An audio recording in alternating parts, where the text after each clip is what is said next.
News 9, English news as it should be.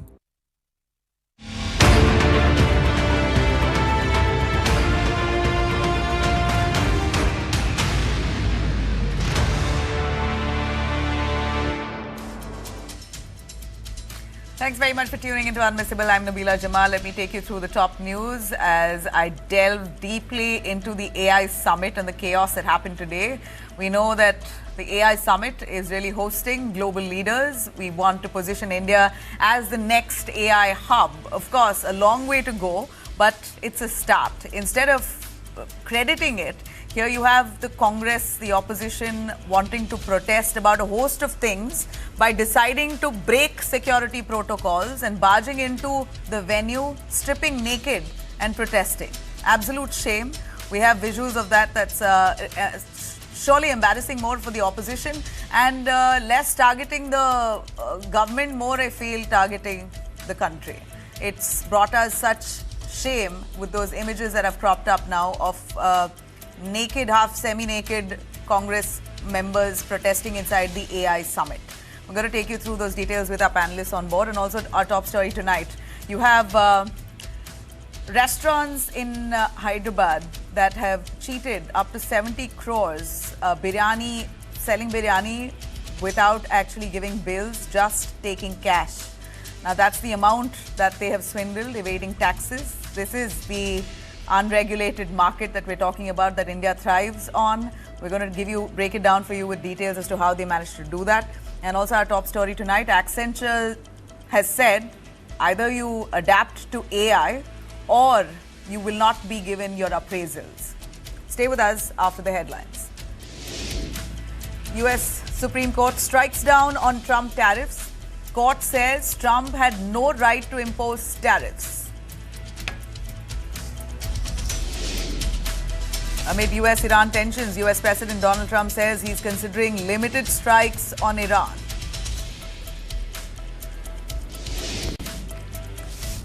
Amit Shah pushes for Hindi, also calls on parents to converse with children in mother tongue, says if Hindi is promoted, other languages will be strengthened too. FIR filed against Muda case petitioner Snehamai Krishna, who's been taken into custody for questioning now. Tamil Nadu Chief Minister M.K. Stalin claims that he has no personal differences with Governor R.N. Ravi, says, however, he will be the first one to raise the voice if rights are disrespected.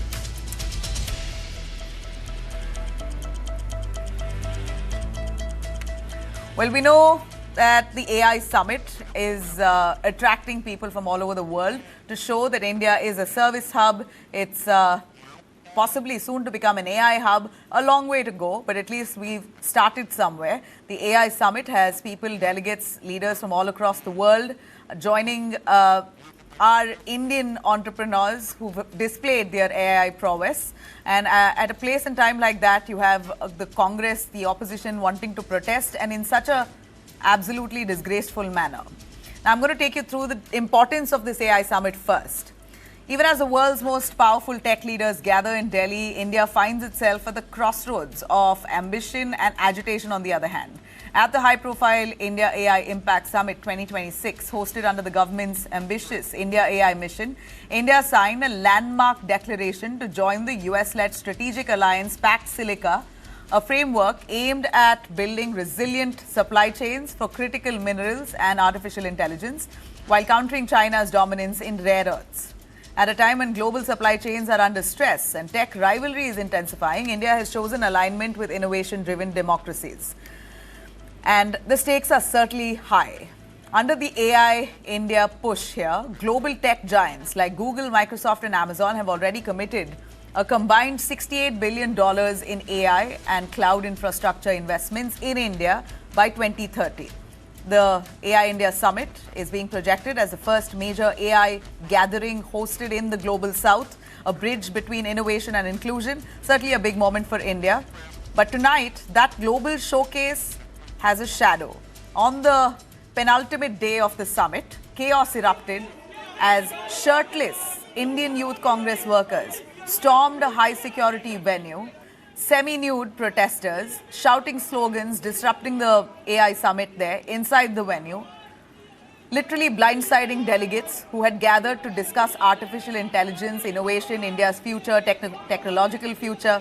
And here you have a bunch of men who literally, in quite a criminal way, I should tell you, because they had QR codes, which means that they've registered, very strategically planned this protest much in advance. So they've managed to very stealthily breach the security and get into the AI summit. And once they were inside, they started raising slogans, stripping, removing their shirts, and standing by those banners there of the AI summit. In the backdrop of it, shouting slogans, many kinds of slogans, condemning the government, condemning Modi and its policies and whatnot. But was this a way to do it? Congress youth leaders shouted slogans saying the protest was for rising unemployment. This was the protest, is what they say. That's the reason why they protested. Let's listen in what they said. आज youth Congress के साथियों ने आई summit में जाके PM is compromised के नारे लगाए हैं और ये रोष सिर्फ हमारे यूथ कांग्रेस के साथियों का नहीं है, हर उस युवा का है जो आज बेरोजगार घूम रहा है और उस हर एक युवा को पता है कि हमारे प्रधानमंत्री कंप्रोमाइज्ड हैं और तभी ये बेरोजगारी कैसे दूर हो उसके बारे में कुछ नहीं सोच रहे। ये जो ट्रेड डील अभी यूएस के साथ हुई है, हम सब जानते हैं इससे हमारे देश के किसानों को और लोगों को नुकसान होगा, फायदा सिर्फ अमेरिका को होगा। All right, let me quickly take you through a little bit of what happened inside there. Let's listen into the audio of this.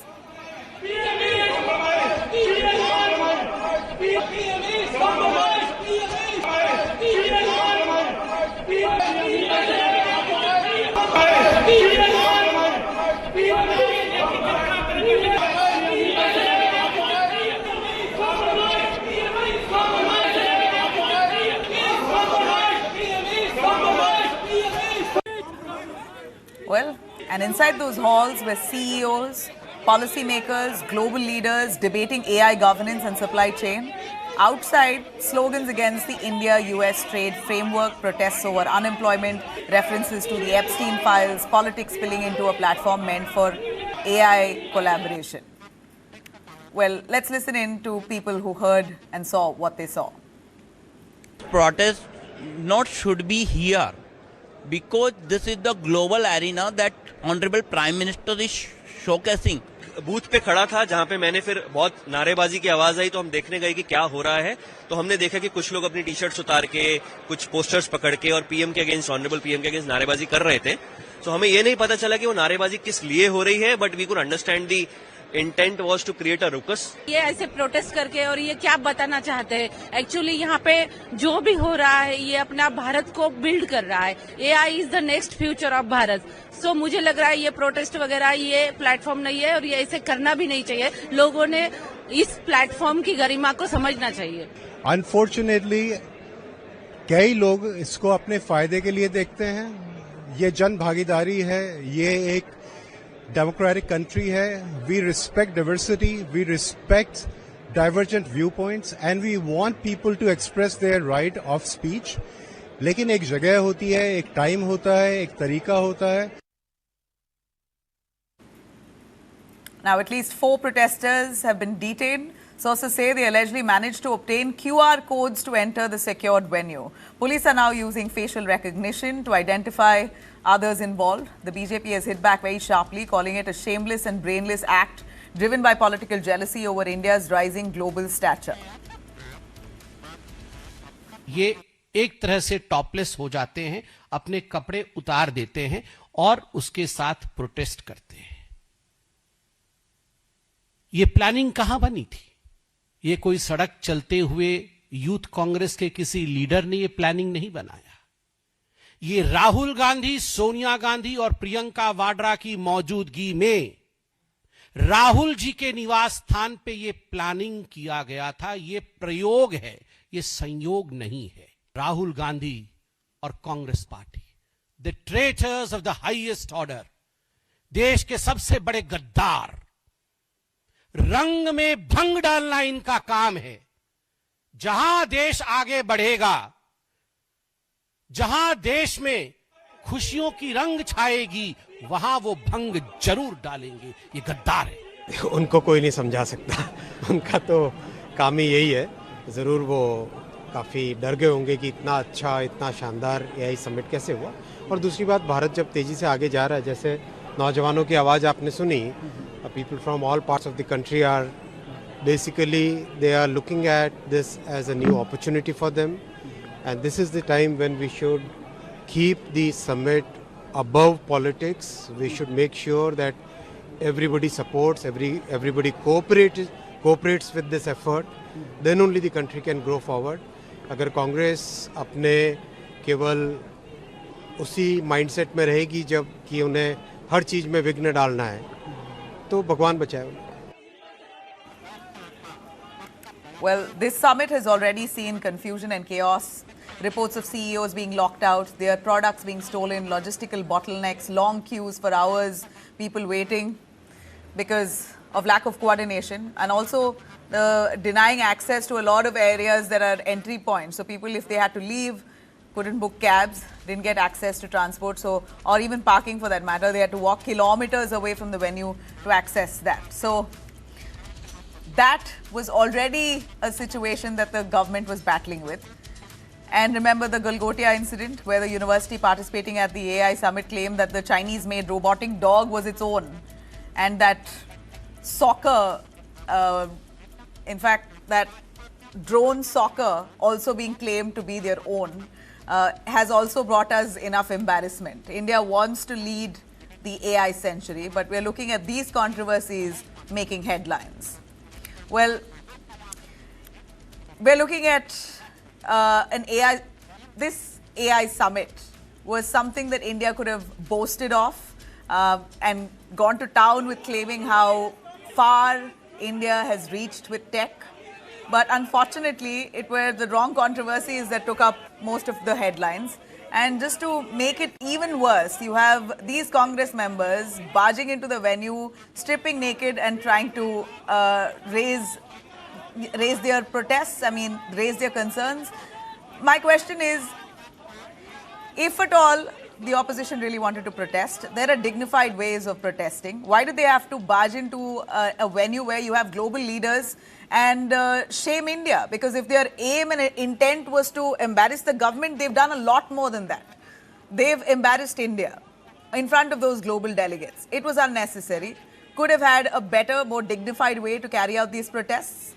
Let me quickly bring in Rajesh Kotiyan, spokesperson of the Congress, joining us. Rajesh, I've been repeating myself time and again that there were better, dignified ways for the Congress to have protested.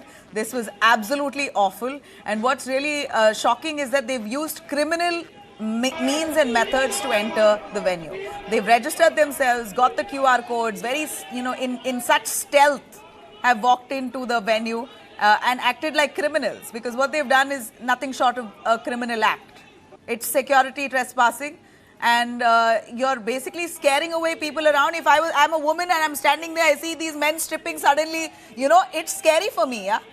And I won't want my opposition to be, acting in such a undignified manner.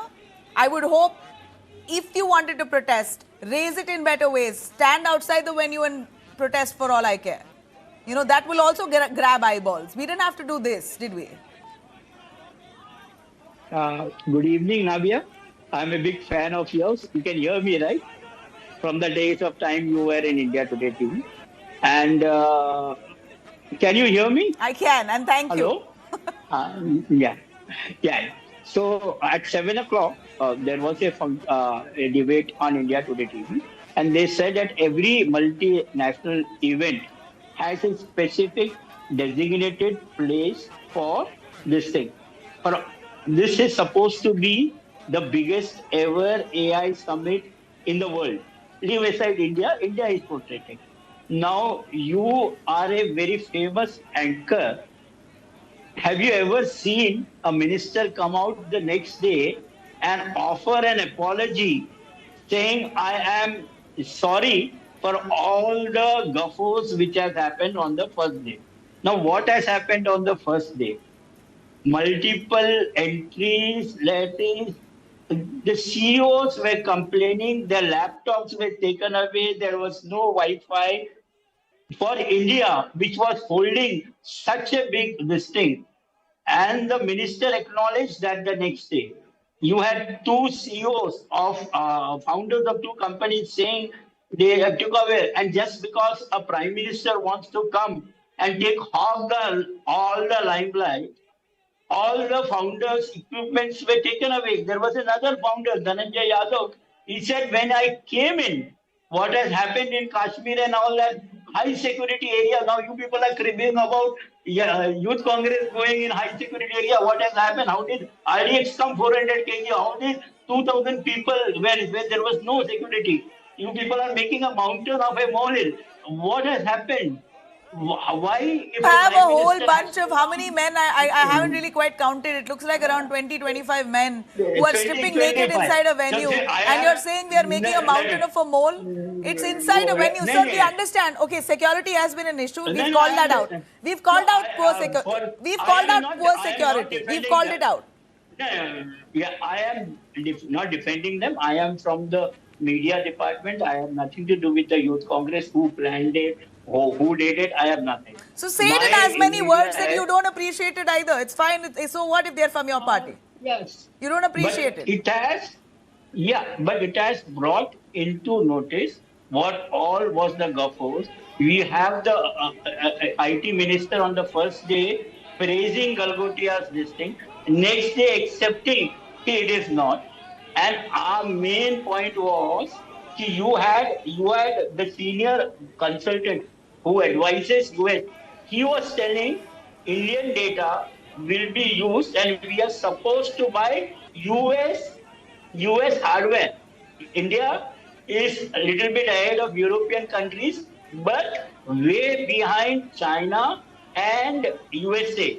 Now US, as it is going to use its farmers to dump their stuff in India, it is not an X or A or B or C person saying, it's the senior consultant to White House saying in an interview, we want India to use Indian data to use all that. So have we become a colony for US? They will decide who will take, which oil we will buy from. If Russian oil is cheaper for us, no. If you buy Russian oil, you will do this. So our basic intent of doing this thing was to draw the attention of this, what is happening. This data is finally helping what Rahulji said in the parliament. Our data, our strength, he's been given, and now that has been confirmed. I will tell you his name. Who is that? He's the policy advisor, Sri Ram Krishnan. He's a White House policy consultant. And he said, we expect India to buy US hardware of AI to use Indian data. And Krishna Kanji, our Niti Aayog expert, has said, what did he say? He said India is going to export 33% more to US. Now, all India's talent and wealth.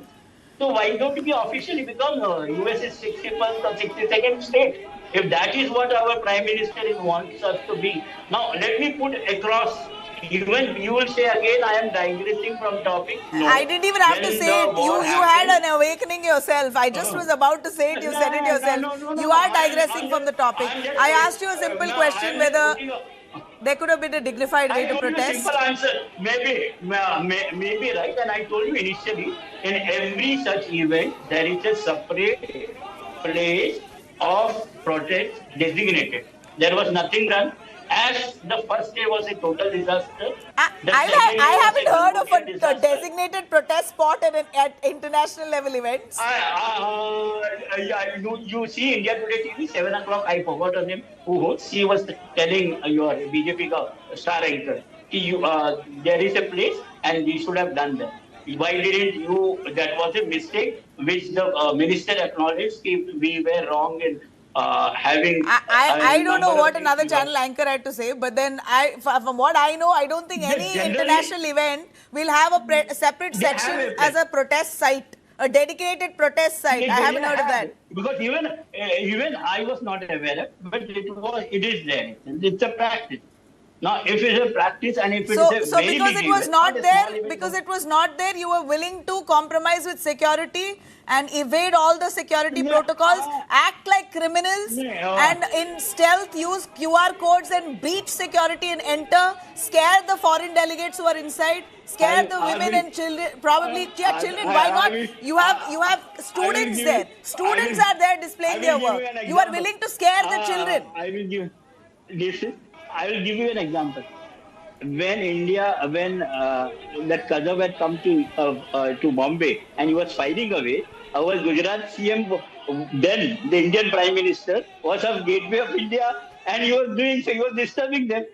So at that time, was it not a wrong thing to do?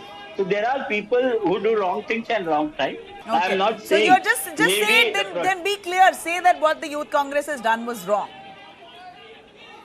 Yeah, but we wanted to put no across ifs and buts. I'll hold on to the Manish Bariyar, who's also with me here. Manish Bariyar, who's a BJP spokesperson, he's with me here. I'm also joined in by Ritin PM, who's an entrepreneur himself. He's also a Bangalore Central MP, PC Mohan's son. He was very much there and he tried to counter these protests and try to stop them.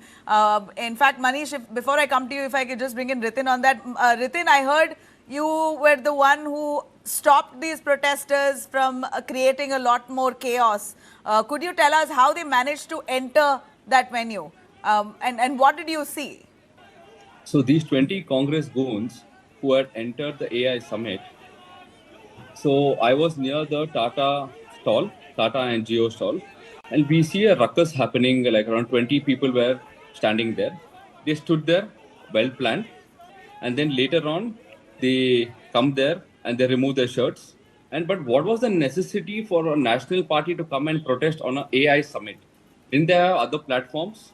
Why were they doing a protest on a national global platform? It is literally, you've got delegates from all across the world who've come in. Yes. Google and AI, Sam Altman, and you have Sundar Pichai, you have just about every big name in the space who are present and wanting to indulge in Indian make and invest in India. And at a time like that, where India is really projecting the best foot forward, you have a protest like this, which is actually very embarrassing because who removes shirts? I mean, are they really thinking they're French women? See, it's unacceptable how these men came to the AI summit. They had other places to protest. See, you're against a political party. Yes, go and protest outside somewhere, not on a global platform. You're just trying to give a message. What message are you trying to give others? That we are bodybuilders coming and trying to show our body off there? Like, look at None these of them people look there. like bodybuilders. Yeah, there was one guy there next to me. When I pulled out two guys. So there was one guy standing there on top and he looked terrifying. And it was scary to see him there on the stage. So 4 of us went there and we pulled him down. And this is not the right message that a political party should be giving to the world on a global platform. How do you think they got in? What is this QR code thing? Would you know any detail on how they manage this? How do you access a QR code? You register. I think they have breached all the security there by coming in there. So they had 3 layers of jacket. First they had a sweater on them, and then they had a shirt, and then they had that t-shirt which they removed. So I think they have somehow got the QR code from someone. They have taken that QR code and scanned in and they've come in. And the way those 20 people walked in for that good stretch of that 50 meters was scary. Imagine some people coming from outside. What message are these Congress people trying to give everyone? It's unacceptable. We have all the democratic right to protest, but this kind of protest, I don't think anybody would appreciate. I don't think anybody should be doing people such who kind of vote thing. for the opposition, I'm sure will find this a bit distasteful. That too, men stripping naked. What exactly is the basis of this? So why I went there is they have chosen the podium where the Prime Minister had gone. If you go from the center, there's a podium there where they're gone. So that's when we took up an initiative to pull these goons out. That's when the public came in to get these guys out. They've chosen the right place, and I think this was well planned for them. They knew exactly where to start from and where to stop. Did you also need a QR code to enter? Yes. And how did you have to register for it? I registered for it online and I got the QR code. and we went there inside. Is there any criteria for getting a pass, a QR code? Any You criteria? you can register online for a QR code, because it was our Prime Minister had done it in such a way that the youngsters could come there and see what's happening, because it's such a wonderful opportunity for us to see what's happening there. And it was so disheartening to see these men do this. I think they need a better place to do such things, and it's not acceptable at all. And I was so disappointed to look at these men there. You know, we are very disappointed. I was just very disgusted when I saw this in the afternoon, and I even put out a tweet on it, being very disgusted to what I saw. I even said it. I said, if the aim and intent was to embarrass the government, then these people have done a lot more than that. They've embarrassed the country. Now that's, you know, you should know a line. What was their agenda to come on an AI platform and on a global platform and do this? What was his agenda? What was their agenda? Protests, you know, there is always an agenda for a protest. The agenda is to highlight in unemployment. That's what they said. They wanted to highlight unemployment. We wanted to highlight a host of other issues that they've listed out. But my point is that isn't there a place and time? You can protest outside the venue. How can you breach security and go in? I don't know. You know, let me bring in our BJP spokesperson who's with us, Manish Barrier. My question, Manish, is as much as we condemn the Congress here, what it does expose, though, is the lack of security filters. How did they manage to get in so easily? No, anybody can actually register, as you know, the earlier speaker was saying. So there was no breach of security as such. They were not carrying firearms or something. So, you know, one would not know the intent of the person who was getting inside, and that they are doing it in such a cohesive manner that 20 people have gone inside and they are going to protest like that. But I think on a larger scale, anyway, you have also said, and all the people agree, that it was a reprehensible act, and it has actually trivialized Congress to such an extent that Congress party is now morally and ideologically bankrupt. They don't have any ideas as to how do you put your points in a proper manner. And that shows bankruptcy at the highest level. How could, you know, it was planned, it could not have been done without the highest leadership, you know, people planning and that way. In fact, Mr. Jairam Ramesh was missing, and Mr. Pawan Khera was the one who was taking all the questions, which shows that there are a lot of internal differences also within Congress on this. But it had blessings of Rahul Gandhi. There's no doubt over it. How do you know that? Why do you say that?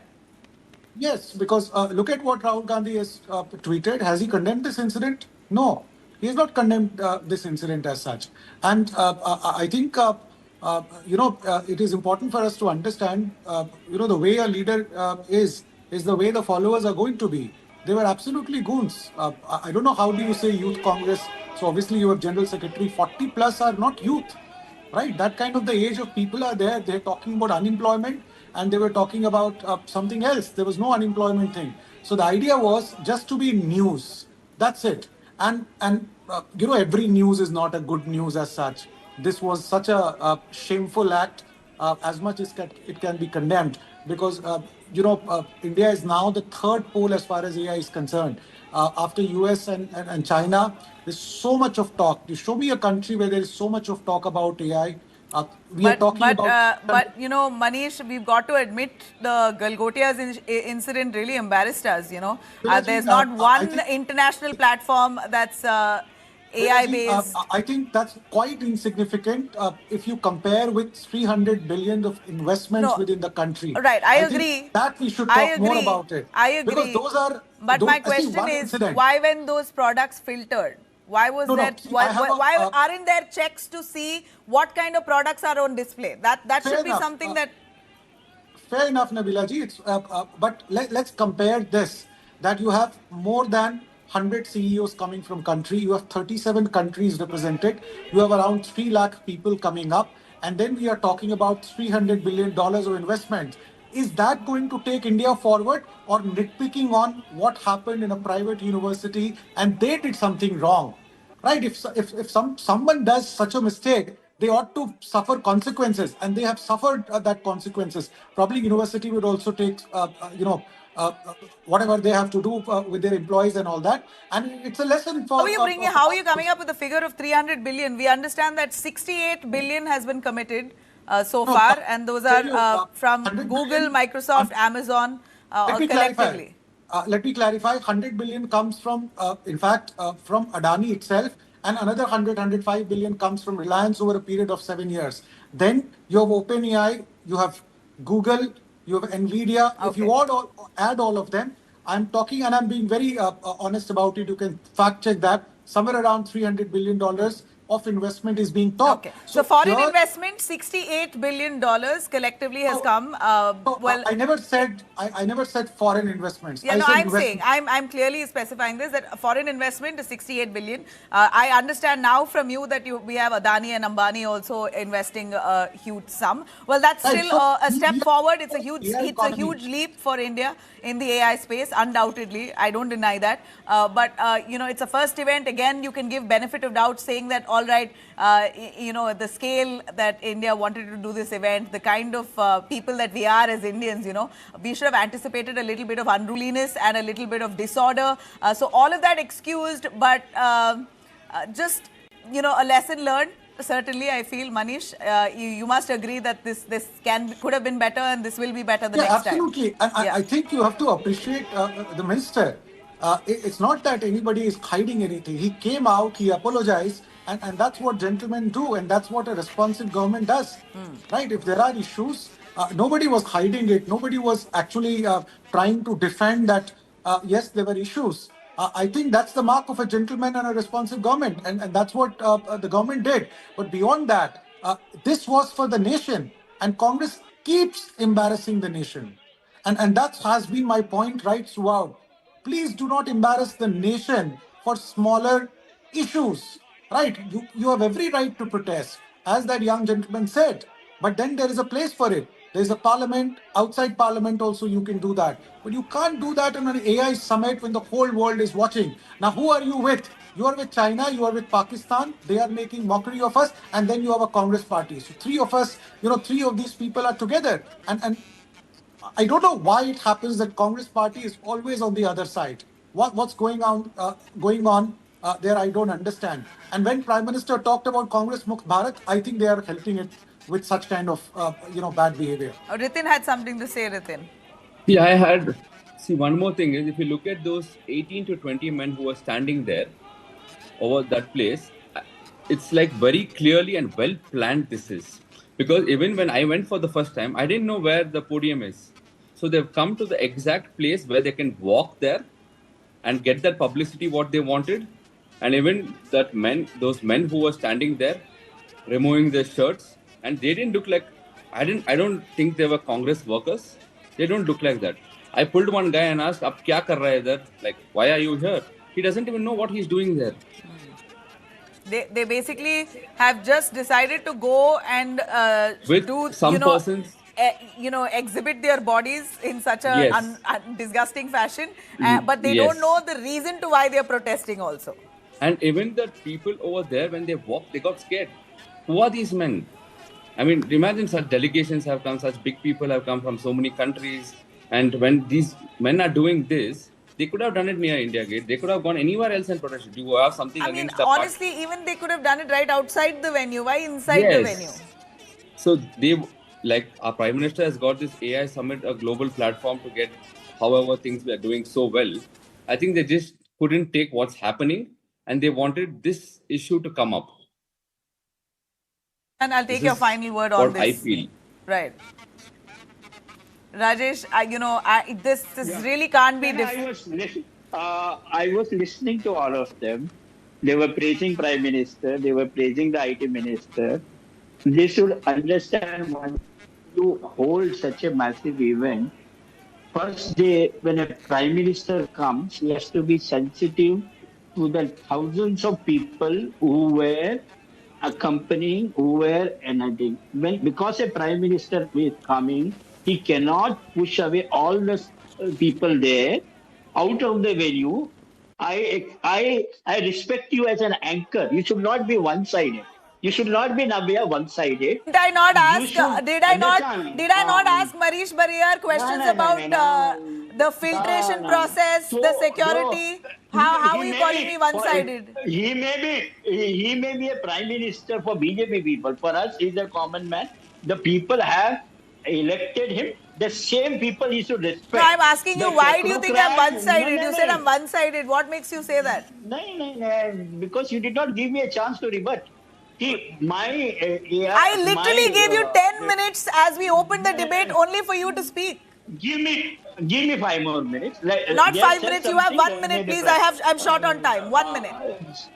My issue is India is not an 68th state of US. I was reading a lot through AI. I run a school. I am 5,000 students in Bandra for last 50 years in Mumbai, near BKC. I am going to turn into, but nothing gives anybody a right to come and hog all the limelight. The Prime Minister did that. All the venue CEOs said that our laptops were taken away just because the Prime Minister is going to come. Don't see, look. There was one case which we took up on our channel. Don't make it sound like it was an epidemic. No, you are making this sound as an epidemic. Now, US, I quoted you the name of the person. He is saying you have to take all infra. RB, US is substate. 60th right. Our data, which our LOP said, and our chairman of our media cell, I think he has not yet defended Youth Congress, but he said one thing. AI stands for Ashwini incompetent. On such a scale, when you are organizing something, you have to be all the more particular that India's name should not be. I am on your stand. This so if that was the situation for the first 3 days, the Congress decided to slam the death knell. You wanted to basically kill the event all the more by doing this. See, I will tell you one thing. You follow politics. I have seen your democratic newsrooms. When we did from 2004 to 2009, we did a lot of things. I was the person who used to preach. I was extremely close to Oskaji, RTI, RT, MR. Did they ever give us credit for one thing? They only went on the Sir, nobody's asking you to give credit because you won't, right? It's not your government. Nobody's asking you to give credit. But why are you tarnishing India's image? Is it not tarnishing India's image? That's all I have. That was my only limited question. So here again, I'm telling you, you remember Modi's speech before he became Prime Minister?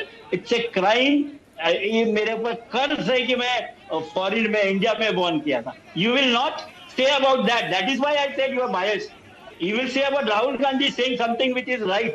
But if a Prime Minister who was supposed to be a Prime Minister says if I was born, it was a curse on me to be born before 2014. All right. That's all I have time for, gentlemen. I really apologize. I am unbiased. I will tell my own party this way what Youth Congress has done is wrong. All right. So we heard you, and we're happy that Rajesh says that he's going to talk to the Congress party and say that what the Youth Congress did was wrong. And I'm going to take that as the parting note because that's what's the right thing to do. Thanks very much, our panelists, for joining us on that. We're going to slip into a short break. We'll be right back on the other side. Restaurants in Hyderabad, 2 of them selling biryani, have managed to evade taxes up to 70 crores. Stay with us.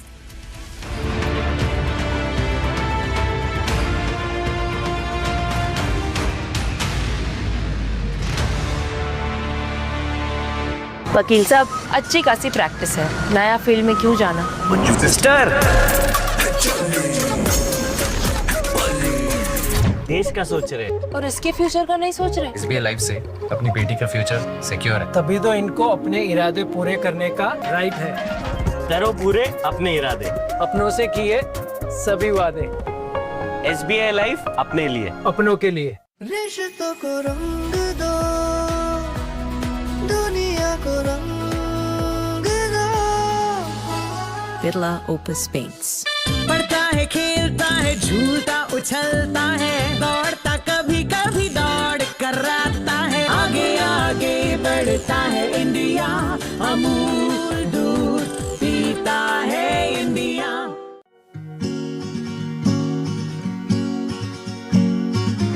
Hi, hello, नमस्ते, कुझु सांगू।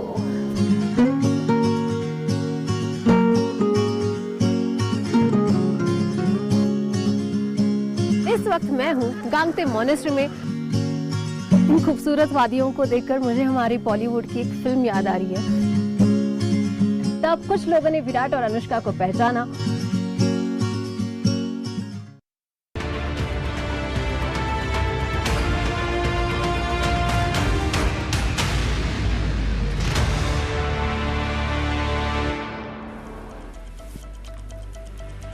All right, now we know that restaurants in the unorganized sector, largely in India, do not bill you because then they can save on taxes. But the scale of this scam that's come to light is really alarming.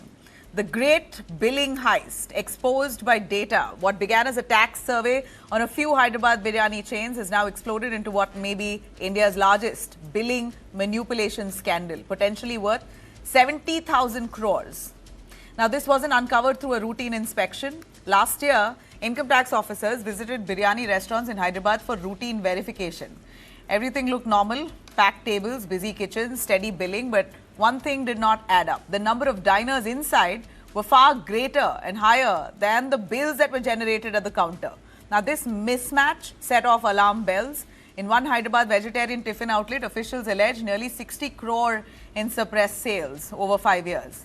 A non-vegetarian restaurant allegedly hid 20 crores in the same period. A powerful delete button inside widely used POS billing software could erase individual bills or even wipe out up to 30 days of transactions in one go. Imagine, invoices allegedly altered. In one case, from 2,784 bill that was, it's become 27. High-value bills selectively deleted. Bulk deletions with no frequency limit, post-billing modifications reducing sales by nearly 20 to 30% or even more to show that that's only how much they've earned. But the fact is that they've earned a lot more, maybe even twice more.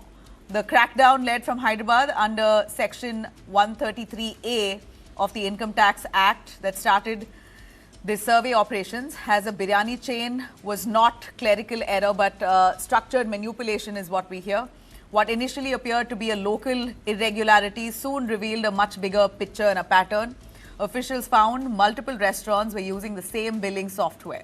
When investigators traced the back end to Ahmedabad, they uncovered a massive digital trail, 60 terabytes of billing data, 1.7 lakh restaurants nationwide, and a use of artificial intelligence, including generative AI, to piece together what investigators are calling systematic sales suppression across the food and beverage industry. So look at the scale. These AI softwares that have now been, they're basically catering these softwares to scores of restaurants all over the country. And imagine the scale of this scam then. Nearly 1.7 lakh restaurants nationwide could be scamming the system. This software is being used across these restaurants, across India, God knows for how long, and they're basically hoodwinking the system. Not just Hyderabad, across India, post-billing deletions alone reportedly totaled 13.37 crores. In fact, 13,317 crore is what is reported. Data analytics has revealed major statewide red flags in the suspected billing manipulation. Karnataka recorded the highest value of deletion transactions at around 2,000 crores, followed by Telangana at about 1,500 crores, while Tamil Nadu, Maharashtra and Gujarat were also flagged for significant discrepancies. And remember, this investigation began with just a few biryani outlets as the cuisine's massive volume made anomalies easier to detect. So, is this a case of rogue restaurants misusing software, or is there a systematic loophole built into India's digital billing ecosystem that's now far and wide used across the country and the system does not even know about it? Well, now we know. We're looking at these POS software providers accountable for enabling deletion, featuring without any kind of audit safeguards. Has GST enforcement failed to keep pace with technology? And if AI could uncover this, how long has this been going on? That's what we want to know. PC Rao, President of the Bengaluru Hotel Owners Association, also Kumar Aniket, founder and CEO of Stava and tax expert, Pifran Fernandez, spokesperson of the Small and Medium Hotels Goa and former president of the Federation of Small and Medium Hotels. Thanks very much, all of you. Let me quickly bring in Kumar Aniket on this. Kumar, what's your take on this kind of tax evasion? It's so brazen and blatant. Give us in a snippet, how do you look at this fraud? Coming from legal and tax guy, being we rely on official statements. Till date, I don't think income tax has issued any formal statement. So till income tax issues a formal statement, whatever is just being said or rumor. Official facts will come when income tax says it. Another thing is that use of AI to interpolate these billing systems and all and finding out faults. So AI is not omnipotent. It is known to make mistakes. So what is needed is a review of these things and confirmation that actually the fraud is of this much amount. And now if it is there, one issue is the billing system. Of course, billing system enabled this. So system who created this system, they have done something criminal. And the restaurant owners, of course, were parties. But there is another party which we are not talking about. Is that all of these restaurants, most of them were subject to audits, statutory audits, tax audits. So what were the tax auditors doing? What did they verify? What is their job? So auditors also should be held responsible. But what I'm saying is we can't say anything till income tax issues a formal statement, because I believe that when formal checking happens and everything, the figure will be reduced by at least 10.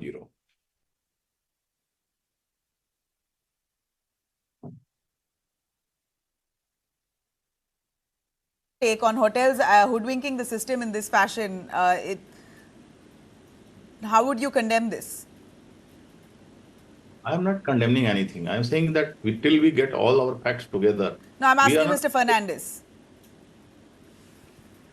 Sorry, I couldn't hear your question, ma'am. How would you condemn this as looking at hotels and restaurants hoodwinking the system in such a systematic fashion? What would be your words to condemn it? Well, condemnation is one part of it, but definitely it could be just the tip of the iceberg. And it is really an eye-opener for everyone, because today's world, everybody is very worried about AI. And I must say, AI today is actually helping in building nation, building revenue. And if this is so, maybe the figures could vary, as my previous panelist has said. But this could also be a tip of the iceberg. What cannot be pardoned is this GST, after being brought down to just 5%, paid by every customer having a biryani at any outlet. If selective billing of cash transactions has been deleted to a tune of such humongous figure, I think it's not only the restaurateurs to be blamed, it's besides the system and also the billing software. Because in this billing software, it has provided them and enabled them to suppress easy sales. I think there has to be checks and balances in all respects so that this sort of things could not come in way of suppression of rightly earned GST to the government at the center and the respective states. People view India as the highest taxed country. Do you believe that could be a demotivator for a lot of people, which is why they're trying these unethical, illegal means to cheat the system? Well, there are loopholes in every system. In India, there are a lot of loopholes. But I must say, with digitization now, all these loopholes are going to be plugged in. Because with AI today, but this is an AI software that's being used. Yes, ma'am, I totally agree. And this is exactly my point that I'm trying to drive home, that with this AI software, it becomes much more easier now for the text officials to plug in the loopholes. And I think the respective departments now have to be on the toes to see that all the loopholes, wherever they are plugged in so that the revenue loss is plugged in once and for all. Okay, Kumar Aniket, as a highest taxed country, do you think that's why the unorganized sector does not want to become organized, does not want to get into, digital legal systems because they earn less, so they're trying to cheat more? So I'm saying the answer is yes. When you remember when PV Narasimha came to power and income tax collection was at its lowest. So in order to increase tax collection, income tax, custom, VAT, what he did was reduce duties. When you reduce duties, there is less incentive for people to cheat on taxes. Another thing, when you reduce duty, like gold smuggling, when duty increases, gold smuggling starts happening. When duty is down, the gold smuggling does not happen because people do not find enough incentive to pay for the extra amount which is required to clear such consignments without paying taxes. So the thing is that lower taxes always help in increasing overall tax collection, incentivizing people to not to cheat on taxes. And where there is a will, there is a way. People will always find a way. But the thing is important is finding a balance between what is the correct amount. All right, but all that we're happy is in a way that at least this raid has happened and now this system has been exposed. They'll have to find another way if they want to cheat. At least this running system will now be clipped. Thanks very much. That's all I have time for, gentlemen. Thank you for joining us. A quick look at all our top stories on Day Tonight. Let's start with our big story that's coming in on the U.S. courts clamping down on Trump tariffs. Big setback. In fact, big setback for Donald Trump. U.S. Supreme Court has struck down President Donald Trump's sweeping global tariffs that he's imposed under a law meant for national emergencies, dealing a major blow to one of his most contentious assertions of executive authority. The ruling carries major implications for global trade, presidential power and the world economy. In a 6-3 decision, the top court held the International Emergency Economic Powers Act, or the IEEPA, did not authorize Trump to impose such broad tariffs, calling his use of the law as unconstitutional. The court's decision came in response to legal challenges by the businesses affected by the tariffs and the 12 U.S. states, most governed by Democrats, who argued that Trump had exceeded his authority by unilaterally imposing import taxes and tariffs without congressional approval. Remember, tariffs have been a central pillar of Trump's economic and foreign policy since the start of his second term. They have driven a global trade war that has alienated trading partners, rattled financial markets and fueled global economic uncertainty. Trump's tariffs were a forecast to generate trillions of dollars in revenue over the next decade for America. That amount may now need to be refunded following the Supreme Court's ruling. The administration has not released tariff collection data since December 14th, but economists estimate more than $175 billion was collected under the IEEPA-based tariffs. And it appears that with this ruling, Trump will have to probably give it back, all that money earned. Some additional tariffs imposed under other laws are not part of this ruling, though. Based on government data from October to mid-December, those account for about 1/3 of the revenue from Trump-imposed tariffs. Under the U.S. Constitution, the power to impose taxes and tariffs resets with Congress. In fact, under the U.S. Constitution, the power to impose taxes and tariffs rests with the Congress, not the President. Trump has bypassed the Congress by invoking IEEPA to impose tariffs on nearly every major U.S. trading partner, including India. In previous cases, the Supreme Court had largely allowed Trump's policies to take effect temporarily through emergency orders, while litigation continued in lower courts. This time, however, the court has delivered a definitive blow to one of his most aggressive economic tools. But the question is, will that mean that tariffs will now be fully quashed? We've got to wait and watch. Artificial intelligence is no longer just a tool at work. It's quickly becoming a requirement for moving up the corporate ladder. After recently laying off around 11,000 employees, global consultancy firm Accenture says the use of AI at work is important. You either use artificial intelligence or do not get your appraisal. You will not get your appraisal. The company has told senior managers and associate directors that promotions into leadership roles will now depend in part on how regularly they use internal AI tools. The message to employees is that if you are not using AI, your career progression could slow down. In fact, Accenture has also begun tracking weekly logins into these tools and factoring that data into talent and performance discussions. In fact, this policy comes as the firm reshapes its operations around an AI-led business model. Reports say the Dublin-headquartered company has trained 550,000 of its 780,000 employees in generative AI, a sharp increase from just 30 people trained in 2022. So they're really wanting their workforce to adapt to AI. Microsoft, Google and Meta have issued similar messages as the industry shifts towards an AI-driven future. The bigger picture is clear. AI fluency is fast moving from a nice-to-have skill to a core requirement for leadership in the modern workspace. But remember, we're looking at companies like KPMG very recently who penalized their staff members for using AI to cheat in their internal exams. So there is a balance. On one hand, you have usage of AI while giving your exams, that is totally banned. While on the other hand, to adapt to faster work culture and probably produce a lot more efficiently, companies do want you to use AI. So a thin line, but certainly something that you got to walk. All right, a quick look at a dissent that's brewing in Karnataka.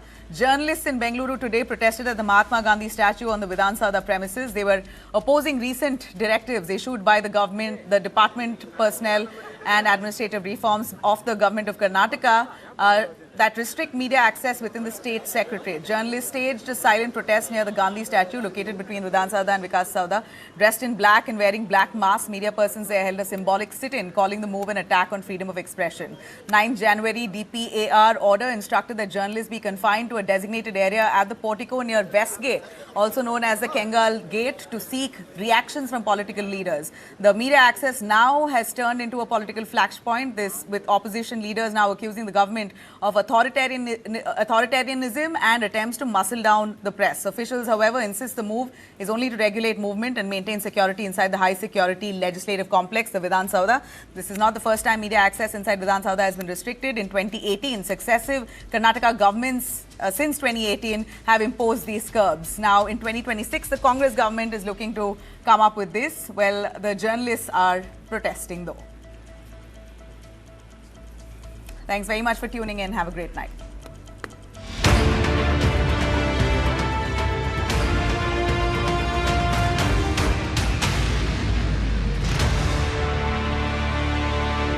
With the lights dim, legends of cuisine and mixology rise. This is where hospitality meets honor. From iconic hotel bars to unforgettable dining experiences. From chefs who redefine taste to leaders who shape the future of hospitality. Celebrating excellence behind the bar and brilliance beyond the kitchen. Classic, contemporary, chic.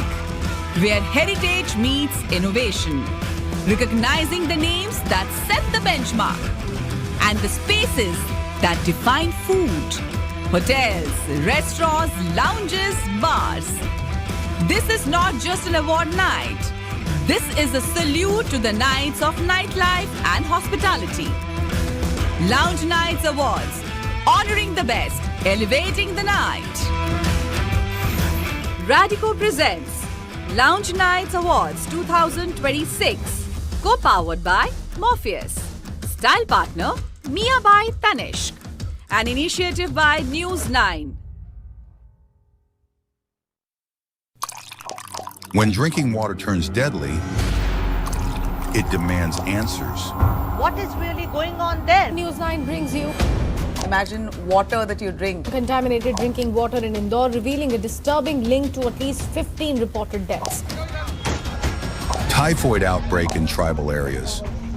104 patients. After 15 people were killed. Foul, frothy water from taps. You would assume it's safe. It turned deadly. How is that happening? Different cities. One national crisis. Bharat. Quest for clean water. News9. In your interest.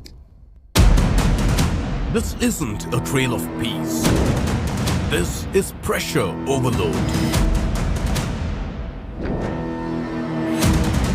A hill built for 1,000, forced to carry lakhs. Instead of lightening the footprint, you have allowed people to actually get into every nook and corner of the Himalayas.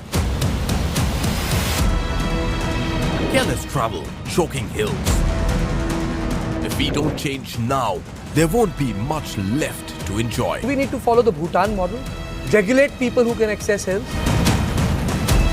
News9 presents Heal the Hills, continuous coverage.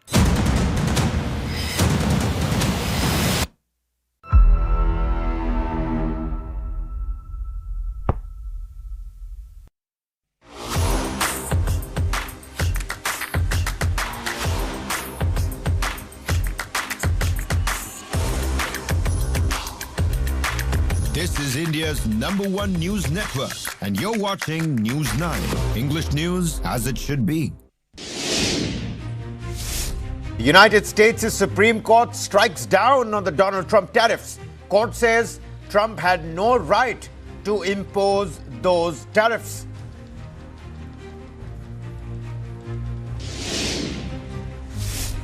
U.S. President terms the Supreme Court's striking down of his global tariffs a quote-unquote disgrace. Trump also adds that he has a backup plan.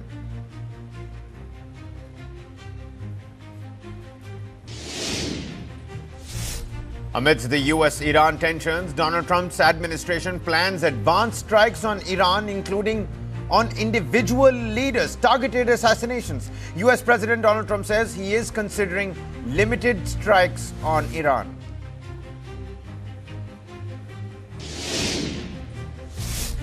The Delhi police arrest 4 youth Congress protesters for the Shirtless demonstration.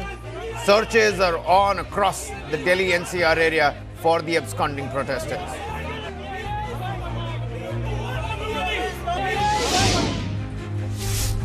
Union Home Minister Amit Shah pushes for Hindi, also calls on parents to converse with children in their mother tongue, says if Hindi is promoted, other languages will automatically be strengthened.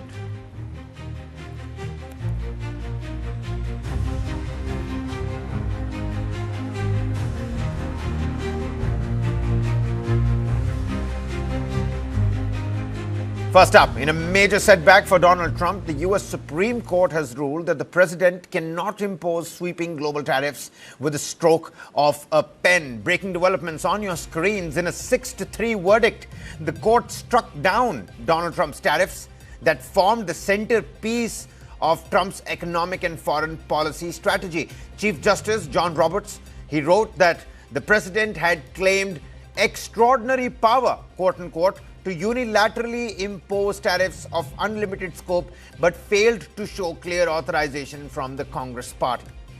Now, why does the ruling matter? The decision is the first major judicial pushback against Donald Trump's expansive view of presidential power on trade. An uphill battle for the president in the Congress as well. Donald Trump had counted on the tariffs to raise over $2 trillion for the federal budget over the next decade and to push manufacturing back to the United States. The administration had warned the court that striking down the tariffs could cause catastrophic consequences for the national security, for United States foreign policy, and for the country's economy. Now, just to look at what are Donald Trump's options, shall we? Despite the setback, the White House has signaled the tariff fight is far from finished. Officials say alternative legal routes are already being explored to preserve as many duties as possible. Businesses, meanwhile, are watching closely, needless to say, especially after thousands of companies filed claims seeking refunds on the tariffs that have already been paid, especially the small businesses. They want the refunds to come in thick and fast. Tariffs are import taxes paid by companies bringing goods into the United States, and the ruling could have major cost implications across various sectors. Even before the verdict, Donald Trump had hinted at a fallback option. After Supreme Court arguments in November, he said the administration would prepare a game 2, a plan B, if the ruling went against him. Treasury Secretary Scott Bessent confirmed officials are examining alternate legal justifications, and these include, let's name a few, national security tariff provision.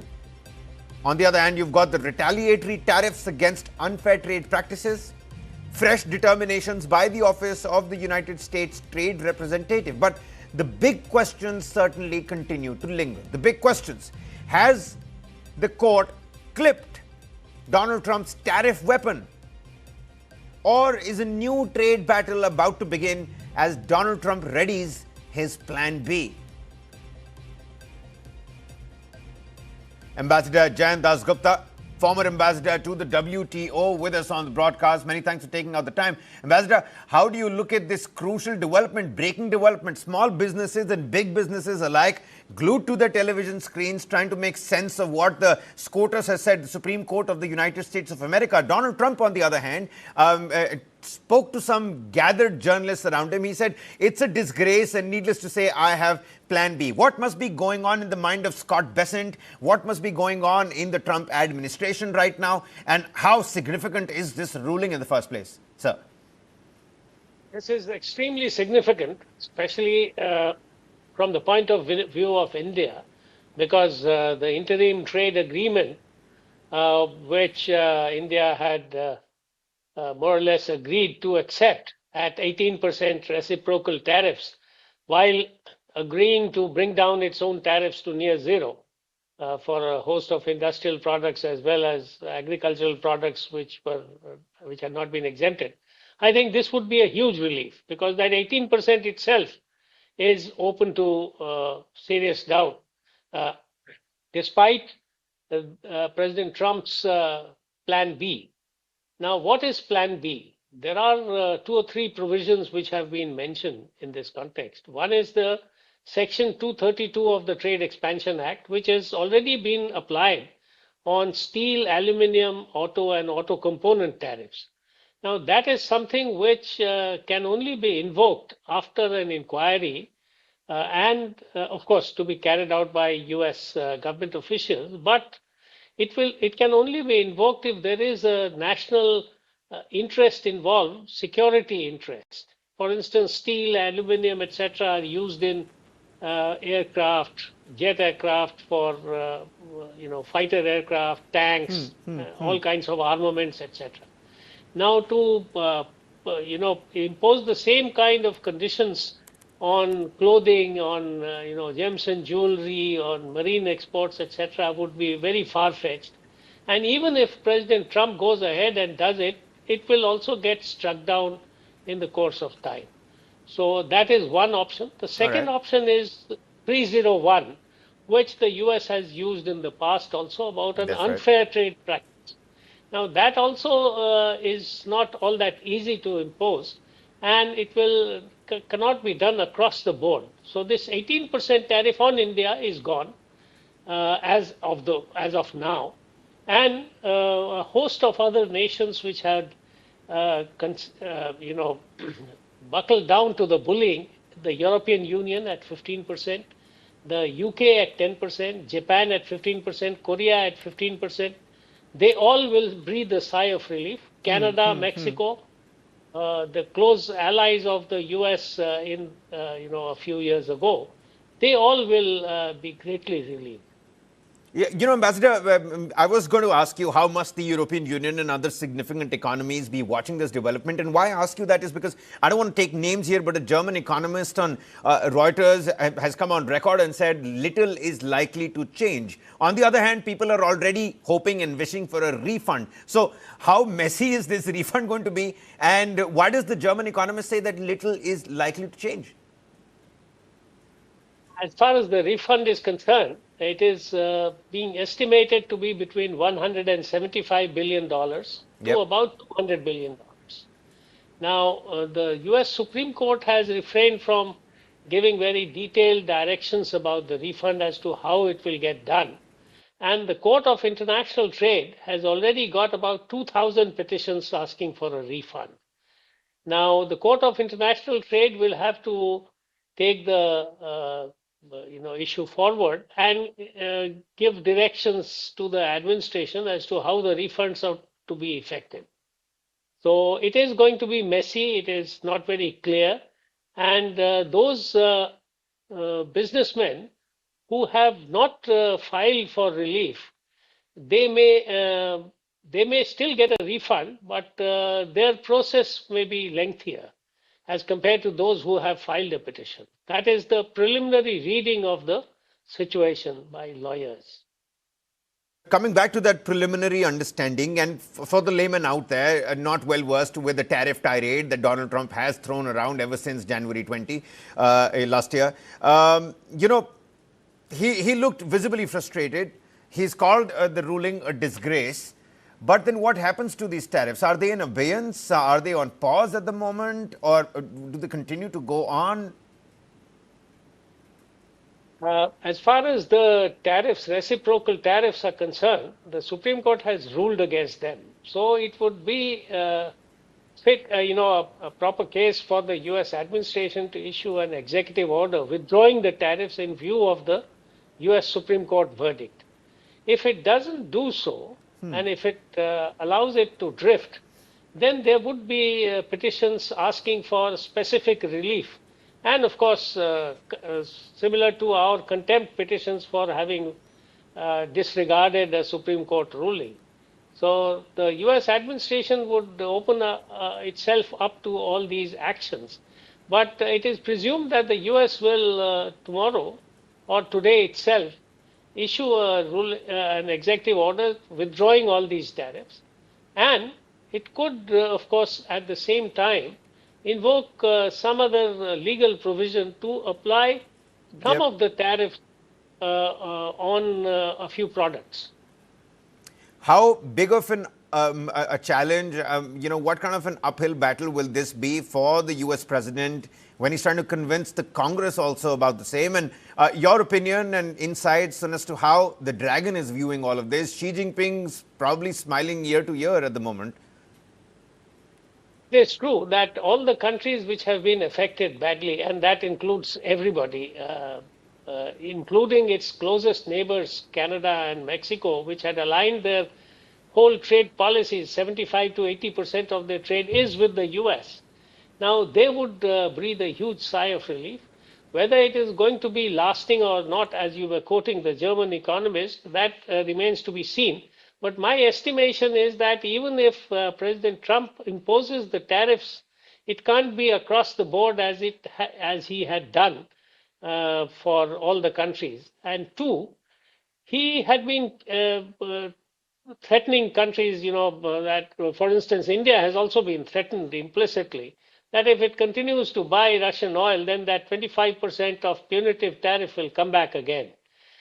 He has threatened the Koreans because it is taking too long a time for them to get their act together and sign. So another 25% or something. So all these things, I think they will, have to be checked by President Trump himself.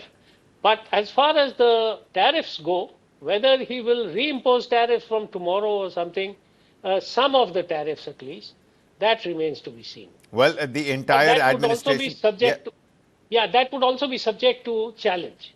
Okay. The Trump administration, I think, is running from pillar to post, especially Scott Bessent and team, just to make sure what kind of tariffs and duties can legally be upheld at this point in time. But only time will tell. Breaking development this late at night, and Ambassador Jayandas Gupta with us, helping us break this down. Many thanks, Ambassador, for speaking to News9 and putting the story into perspective. Just a short while ago, we spoke to the former ambassador to the United States, former Indian ambassador, rather, to the United States, Ambassador Meera Shankar. Listen in to what options the Donald Trump has and how did she view this breaking development where the Supreme Court struck down on the Trump tariff tirade. Ambassador, what are Donald Trump's options at the moment? The Supreme Court has struck down on those tariffs. You have Secretary Scott Bessent, other administrative officials that are saying that they will invoke other legal justifications to retain as many Trump tariffs as possible. And if not, will these tariffs now cease to exist? Well, there are two things which could happen. One is that, the U.S. imposes similar tariffs under Section 301 for unfair trade practices by other countries.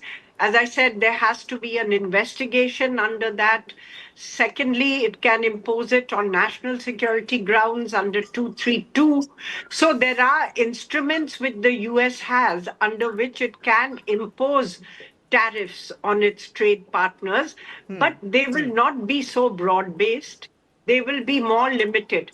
or Trump can go to the Congress and say, you pass the legislation to impose these tariffs, because tariff imposition and financial powers are actually with the Congress, not with the president.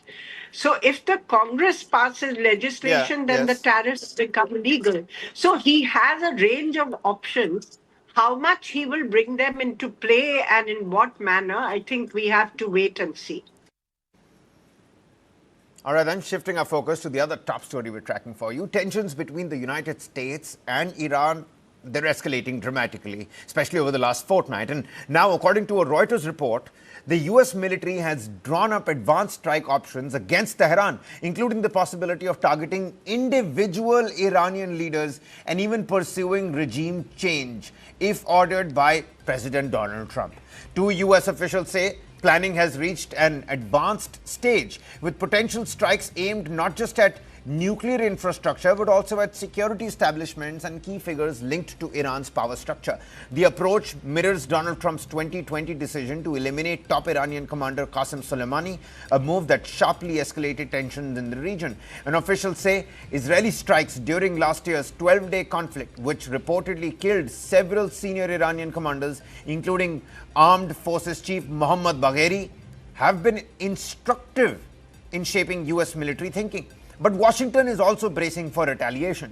Iran's powerful Islamic Revolutionary Guard Corps has warned it could strike the U.S. military bases across the West Asian sector if they are attacked. Tehran has also threatened to shut down the strategically crucial Strait of Hormuz, a choke point that handles nearly a fifth of global oil flows. Whilst Trump has floated the idea of a regime change, he has also left the door open for diplomacy, but with a warning that really bad things, quote unquote, will happen if no deal is reached. How far this will go? With US firepower now building in the region, Iran signaling a decisive response to any aggression, the risk of a wider regional conflict is certainly rising sharply. With us on the broadcast, Major General Rajan Kochar, defense and geopolitical expert. General, many thanks for taking out the time. Help the viewers put this into context. You've got so much of armament and frigates and the strike force groups that are deployed in the region on the waters. The Strait of Hormuz is that little negotiating, bargaining chip that Iran has thrown on the table time and again. And the United States' president's braggadocio statements also far and plenty. But what will really happen? We've seen the IDF carry out these targeted attacks in Tehran across various Islamic nations in that very sector. But do you think this is the final tipping point, or this is again pure statements with no teeth actually?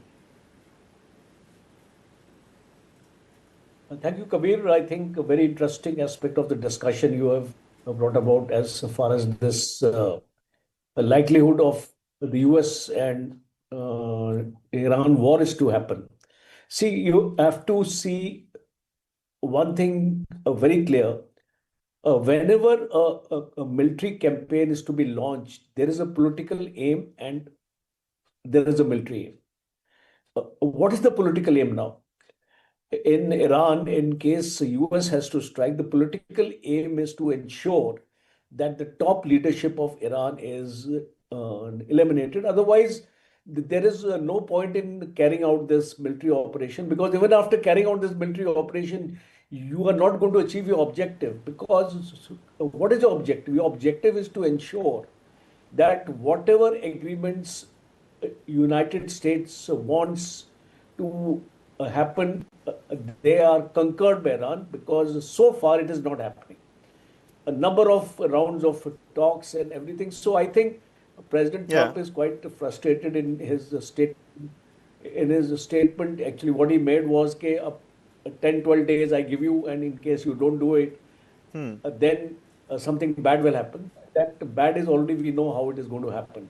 So, very rightly brought out in your opening narrative that the first and the foremost action on part of the United States has to be to eliminate the top military leadership, and the collateral will be the political leadership. Well, let's say something Because like that happens, General. Let's say something like that happens, something like a Qasem Soleimani 2020 repeats itself.